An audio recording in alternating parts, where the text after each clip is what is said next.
नमस्कार, रुचकर मेजवानी मी दर्शनामध्ये तुम्हा सगळ्यांचं स्वागत आहे। आज मी तुम्हाला दाखवणार आहे गव्हाच्या पिठाचा डोसा, पण त्याला पोळा पण म्हणतात आणि आजची तरुण पिढी त्याला पॅनकेक म्हणते। सुरुवात करूया। मी इथे एक मोठी वाटी भरून घेतलेलं आहे गव्हाचं पीठ, गुळाचं पाणी घेतलेलं आहे, जसं लागेल तसं आपण घालणार आहोत। तूप घेतलेलं आहे, मीठ थोडंसं चवीप्रमाणे आणि मध घेतलं इकडे ड्रेसिंग करता तुम्हाला, आणि 2 टेबलस्पून रवा आहे। सुरुवात करूया। डोस्याचं बॅटर बनवून घेऊया। आपण इथे घेतले 1 कप पाणी आहे आणि त्याच्यामध्ये मी साधारण 4 टेबलस्पून मी गुळ घातला होता बारीक चिरून, तो वितळून घेतलेला आहे, तर तो आपण आधी घेऊया। हे मिश्रण घेतलं, त्यानंतर इथे घेऊया आपण 2 टेबलस्पून रवा, मीठ 2 चिमूटभर, आणि आता गव्हाचं पीठ जे जाईल तेवढं आपण घालणार आहोत। कन्सिस्टन्सी बघायची आहे आणि त्याप्रमाणे आपण घालायचं आहे। आधी थोडं थोडं घालूया।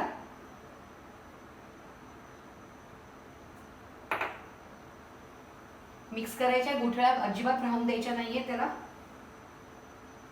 म्हणून थोडं थोडं घालायचं आहे।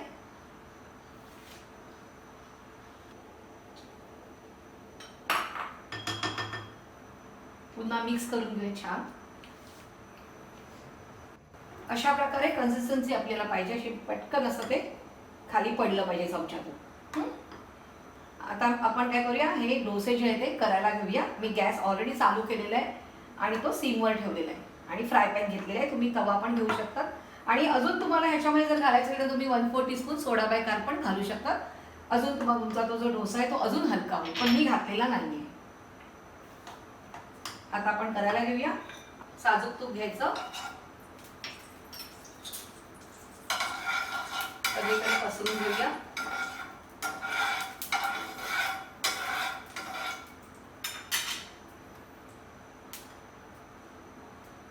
आणि हे छोटे छोटे डोसे करतात, अगदी मोठा नाही करायचा आहे।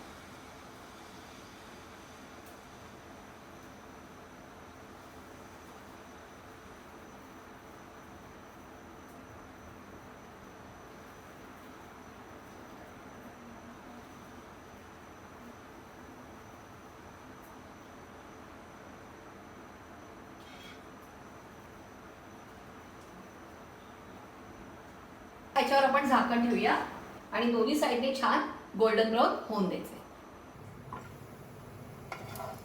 छानपैकी झालेलं आहे, आपण हा पलटून घेऊया आणि दुसऱ्या साइडने पण करून घेऊया। आणि अशा प्रकारे मी बाकीचे पण डोसे करून घेते, तोपर्यंत वाट बघूया।